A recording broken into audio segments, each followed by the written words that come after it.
Muy buenos días, queridos alumnos, ¿cómo están? Espero que bien. Espero que toda su familia se encuentre bien y que la esté apoyando en todo lo que necesita. Les pedimos por favor no salir de casa si no es necesario. Si usted necesita por alguna razón salir, no olvide que tiene que ir debidamente identificado, tratar a las autoridades con mucho respeto y buscar de alguna manera llegar de nuevo a casa rápido. Hoy vamos a compartir con ustedes las diapositivas que tienen en el buzón de documentos. Ahí pueden encontrar lo que ahora voy a exponer para que ustedes puedan luego darle una repasada y si tienen alguna pregunta me lo hagan saber a través del buzón, a través de el foro, y ahí podríamos realizar algunas discusiones. Lo primero que vamos a hablar es del tema de la acción procesal. Vamos a tratar de comparar la acción como lo verdaderamente lo dice su nombre, es decir, acción quiere que ver con el derecho que se tiene a pedir una cosa en juicio o un modo legal de ejercitar el mismo derecho. Es decir, que la acción viene siendo como un objeto, como algo que nosotros vamos a utilizar para poder poner en movimiento el órgano judicial. Es decir, cuando las personas no logran ponerse de acuerdo entre ellas para solucionar algún problema, entonces van a ejercitar este derecho. Sin él es imposible que las personas puedan ejercitar este derecho. De tal manera que para eso se necesita tener la capacidad, ser una persona capaz y estar legalmente, ser el dueño del derecho que vamos nosotros a ostentar. Para eso, como lo estábamos viendo en las diapositivas y hemos criticado o hemos visto con algunos compañeros, tenemos varias definiciones. Primero, la de capitán, que nos dice que es el medio jurídico por el cual una persona o el Ministerio Público piden a un tribunal la aplicación de la ley a un caso determinado. Y es que la acción realmente tiene que ver con los hechos que están predeterminados en la norma. Es decir, si la ley establece un hecho jurídico, a lo que nosotros llamamos hecho fáctico, vamos a tener la oportunidad de poder ejercitarlo. Un ejemplo, si en la ley nos establece la posibilidad de solicitar el divorcio a una persona, nosotros en primer lugar lo que debemos intentar buscar es buscar a otra persona y decirle que pretendemos divorciarnos, y si la otra persona está de acuerdo, entonces nosotros estaríamos ante una situación que solamente sería una diligencia en un tribunal. Pero en caso de que la persona se niegue, yo tengo que acudir, pero primero tengo que buscar en la ley cuál es el supuesto jurídico que se va a aplicar para yo poder divorciarme. En este caso, el artículo 106 del Código de Familia nos establece claramente los motivos de divorcio, y el primero es por mutuo consentimiento, el segundo por separación de más de un año y el tercero por intolerabilidad. En el caso de la intolerabilidad, también podemos buscarlo. Es decir, si tenemos menos de un año de separados con la persona, no nos apegamos al segundo supuesto, entonces buscamos el tercero, y en este tercero nosotros vamos a detallar cuáles son los hechos por los que yo acudo. Si no tengo ese supuesto jurídico cumplido, entonces no puedo accionar. Vamos a ver un ejemplo como nos lo establece Couture, que dice que es el poder jurídico que tiene todo sujeto de derecho, consistente en la facultad de acudir ante los órganos de la jurisdicción exponiendo sus pretensiones, formulando la petición que afirma como correspondiente a su derecho. Ya Couture nos da otra definición y nos dice que tiene todo sujeto de derecho consistente en una facultad. Entonces la acción es la facultad. Todos los que vivimos en El Salvador podemos acudir en algún momento a solicitar al Estado a través de los tribunales que se nos haga justicia. Y a eso es lo que nosotros vamos a llamar derecho de acción. Es por eso que decimos que mediante la acción se requiere la intervención del Estado. Es decir, no pudimos nosotros arreglar la situación entre nosotros, sino que vamos a tener que acudir al Estado para que la solucione. Recordemos que nosotros estamos subordinados al Estado, y el Estado va a hacer con nosotros lo que nosotros mismos le pedimos. Si el derecho está plasmado en una ley, y la teoría fáctica y las pruebas que presentemos nos dan la razón, entonces el otro quedará perdidoso de su situación y nos darán la razón. Caso contrario, pues podríamos perder un juicio. Pero bien, si decimos que el derecho de acción es una facultad, es un instrumento, ese instrumento debemos utilizarlo. Al utilizarlo podríamos hablar que esto se establece con el accionar. Al agarrar el derecho de acción que yo tengo y en el solo hecho de acudir a la sede judicial o a la sede jurisdiccional o a la sede administrativa donde nosotros vayamos, el solo hecho de acudir a ese lugar es a lo que vamos a llamar accionar, es ejercer el derecho de acción. No hay acción sin derecho, ni derecho sin acción. Es decir, no podremos ir al juzgado a pedir algo que no nos pertenece. Entonces, de esa manera, vamos a decir que la acción procesal es un derecho distinto y por ente autónomo, es decir, porque es un derecho ya de puesto de manifiesto. ¿Y cómo se manifiesta el derecho de acción procesal? Se manifiesta a través de las distintas formas en las que el Estado se da cuenta de lo que nosotros le requerimos. Y esto puede ser apud acta, que es a lo que nosotros llamamos el hecho de que una persona llegue a un lugar como por ejemplo la Fiscalía, la Procuraduría o algún otro lugar, al Ministerio de Hacienda, a la Corte de Cuentas y quiera hacer una solicitud, pero no está presentando un escrito por sí mismo, sino que está la persona contando el hecho fáctico y entonces se tiene que levantar un acta. Es como ejercitar el derecho de audiencia constitucionalmente establecido en el artículo 18 de nuestra Carta Magna. Y es por eso que nosotros podríamos entender que se va a manifestar a través de esa acta que nos levantan, o podría ser que nosotros presentemos un escrito, presentemos una solicitud o presentemos una demanda. Ya en clases anteriores hemos hablado de que si no hay conflicto, estamos hablando de una solicitud, y si hay conflicto, estamos hablando de una demanda. Por lo tanto, la acción procesal se va a manifestar a través del derecho que nosotros acudimos, llegamos a la sede a presentar unilateralmente nuestra petición al Estado. Es entonces que el Estado se ve en la obligación de accionar, es decir, de ponernos atención.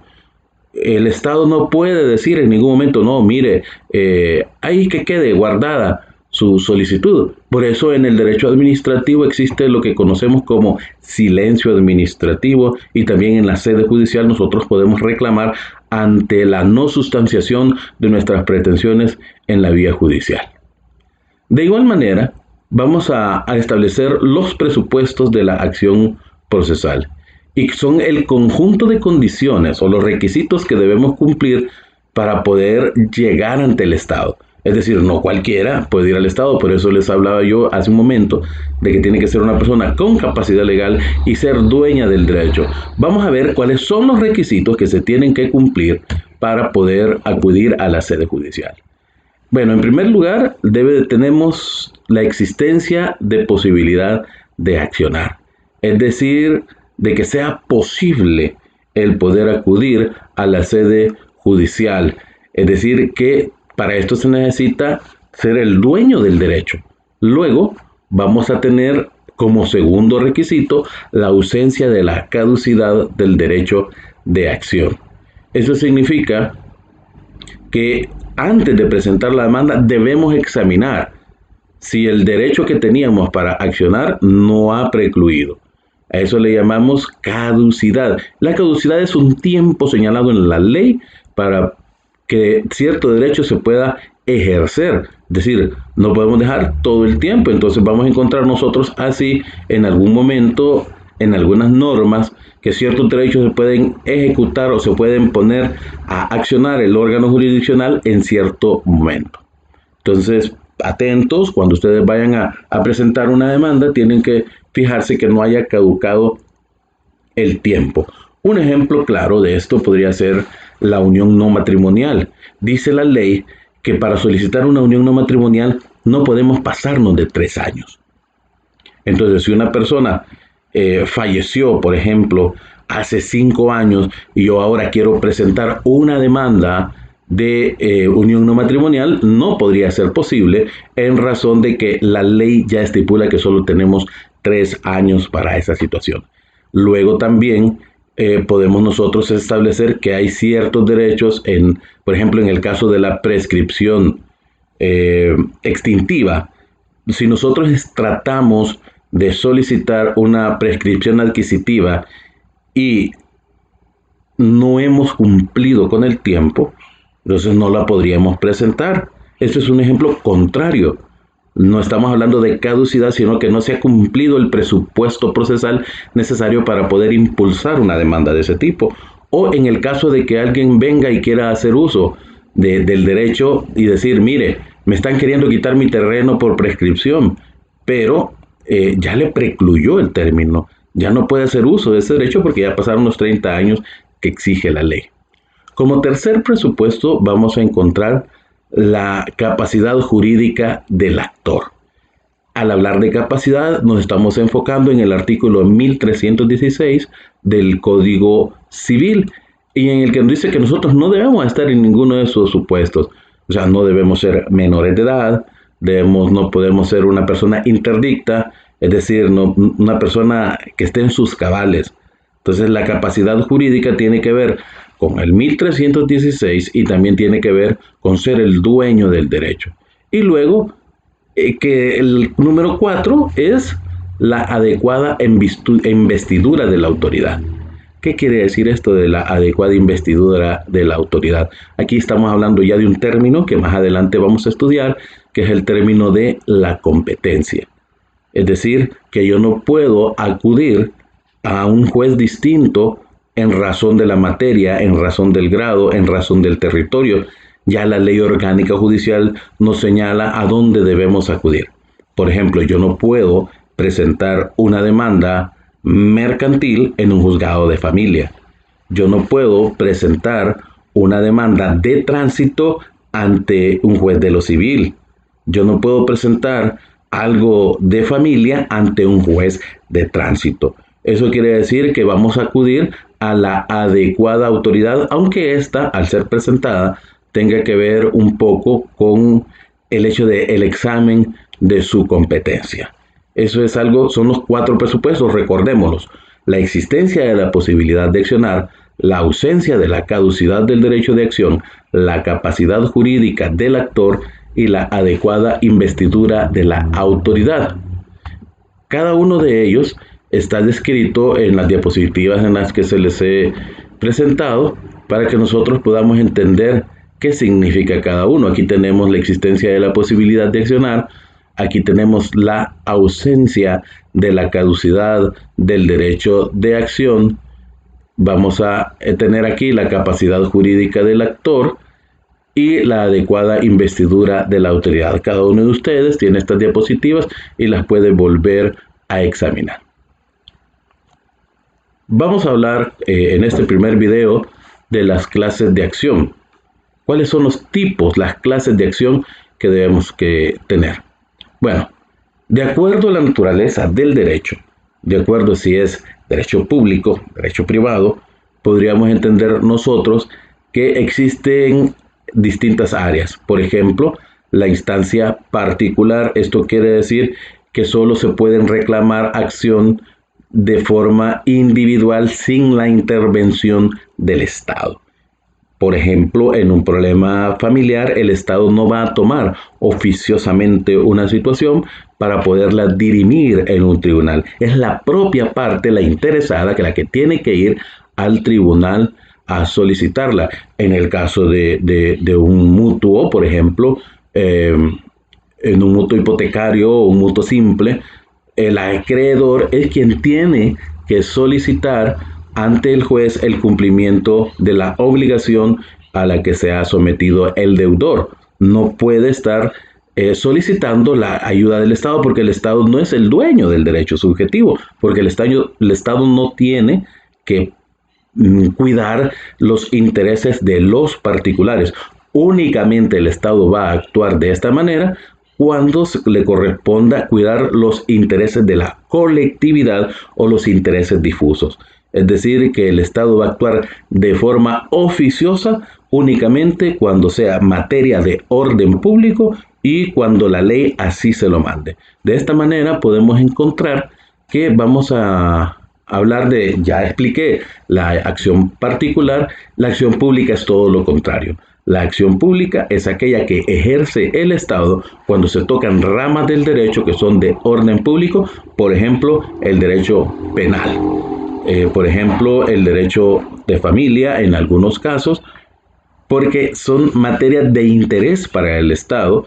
Y en este caso, por ejemplo, en materia de orden público, el Estado tiene que hacer algo y le interesa el orden de la sociedad, y por eso es que va a poder actuar o va a poder accionar el órgano jurisdiccional en nombre de todas las personas.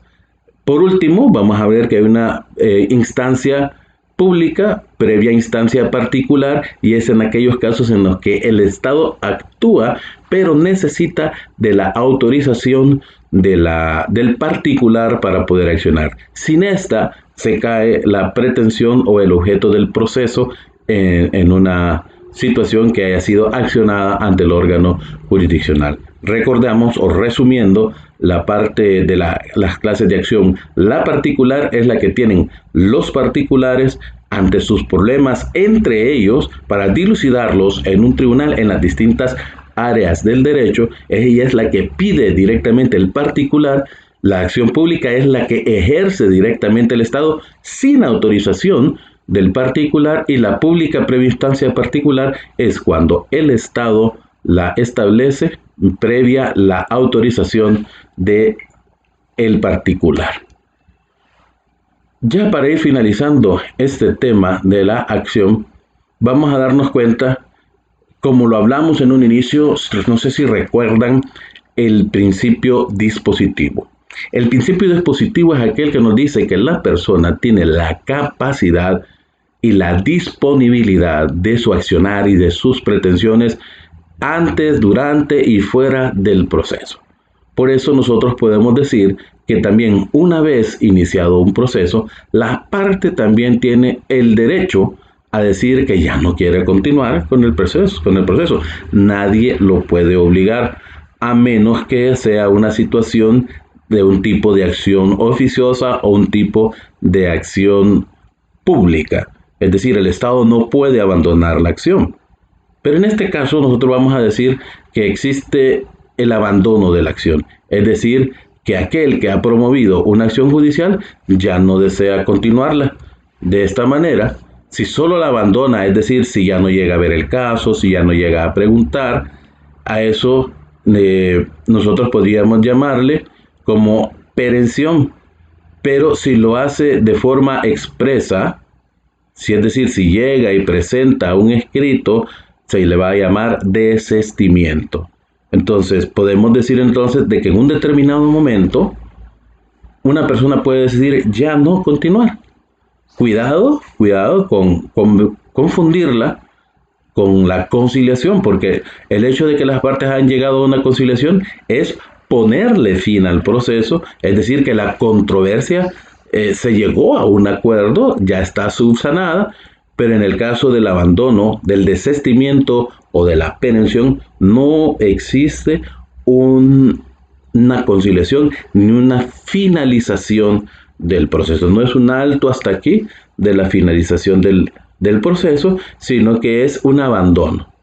Esto puede traer en algunos momentos algunas consecuencias, porque podemos desistir de la pretensión o podemos desistir de la acción. Si desistimos de la pretensión, entonces podemos volver a presentar una nueva demanda más adelante. Pero si presentamos un desistimiento de la acción, entonces muy probablemente no vamos a poderla presentar de nuevo. Y esto pues nos llevaría a un no bis in idem, es decir, a una doble persecución, porque ya abandonamos la acción. Es decir, no podemos volver a demandar a la persona. Esto en garantía del principio de contradicción y de defensa que el otro tiene. Y en algunos momentos el abandono o el desistimiento de la acción necesita de la autorización de la contraparte, al igual que el desistimiento de la pretensión. En cada una de las normativas que vamos a ir conociendo o que usted va a ir conociendo a lo largo de su carrera, va a escuchar esa palabra de desistimiento. Y lo que se tiene que preguntar son cuáles son las consecuencias de haber abandonado la acción o de haber abandonado la pretensión. Muchas veces en los tribunales usted va a escuchar que el juez le pueda preguntar a usted si desiste. Hay que pensarlo muy bien porque esto va a traer sus consecuencias. En un próximo video vamos a hablar acerca de la jurisdicción y la competencia. Les invito a participar en el foro, les invito a comentar lo que en estos momentos he hablado, al menos para decirme que ya pudieron ver este video que hemos realizado con algún sacrificio y tratando de aprender para trabajar desde casa. Nuevamente les recuerdo, cuídense mucho, cuiden a su familia, no salgan, cuídense y nos vemos en un próximo video.